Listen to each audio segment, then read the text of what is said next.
কত টাকা দিয়ে আপনি গাভিটা ক্রয় করলেন? আমরা গাভি 2,52,000 2,52,000 টাকা। আপনি সকাল বিকাল দুধ দহন দিচ্ছেন, 4টা বার ক্লিয়ার আছে তো? ক্লিয়ার আছে, আর গাভি কিনে সন্তুষ্ট? সন্তুষ্ট। আর টাকা পয়সার লেনদেন করে কোনো চিটার বাটর হয়েছে না, নাকি এখানে? এগুলো হয় নাই।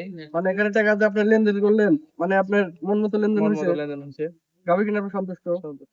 সুপ্রিয় দর্শক মন্ডলী, আসসালামু আলাইকুম। মারুফ ডেইরি ফার্মের নতুন একটি পর্বে আপনাদের স্বাগতম। আজকে একটা গাভি বিক্রি করলাম হবিগঞ্জ, আপনার এই যে আবু বক্কর ভাইয়ের কাছে।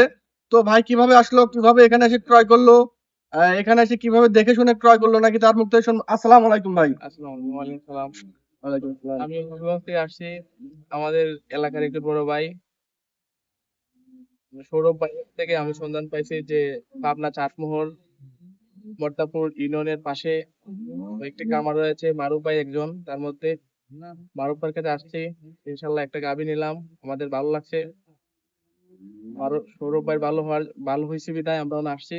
তাই আমাদের জন্য দোয়া করবেন যাতে আমাদের গাভী সুন্দরভাবে আমাদের পৌঁছতে পারি। আমাদের একটা গাভী নিচ্ছি, দুধ আমরা দেখছি, দেখে আমরা কত টাকা দিয়ে আপনি গাভিটা ক্রয় করলেন? আমরা গাভী 2,52,000 2,52,000 টাকা। আপনি সকাল বিকাল দুধ দহন দিচ্ছেন, 4টা বার ক্লিয়ার আছে তো? ক্লিয়ার আছে, মানে আপনি দহন করতেন, খানা খাদ্য খায়? যেখানে খাদ্য খাই, আর গাভি কিনে সন্তুষ্ট? সন্তুষ্ট। আর টাকা পয়সার লেনদেন করে কোনো চিটার বাটর হয়েছে নাকি না, এখানে? এগুলো হয় নাই। মানে এখানে টাকা দিয়ে আপনি লেনদেন করলেন, মানে আপনার মন মতো লেনদেন মন হয়েছে? মতো লেনদেন হচ্ছে, গাভি কিনে আপনি সন্তুষ্ট? সন্তুষ্ট। দর্শক যারা গাভি ক্রয় করবেন সরাসরি ভাইয়ের মতো ফার্মে আসবেন, এসে 2 বেলা দুধ দহন করে দেখবেন। আসলে গাভীর হলো 4টা বান, 4টা বান আগে দেখবেন যে ক্লিয়ার আছে নাকি, একটা বান সমস্যা আছে নাকি, তারপরে গাভি ক্রয় করবেন। এর জন্য সরাসরি আসবেন, এসে দেখে শুনে ক্রয় করবেন। আর দর্শক ভিডিওটা ভালো লাগলে অবশ্যই লাইক কমেন্ট শেয়ার করবেন।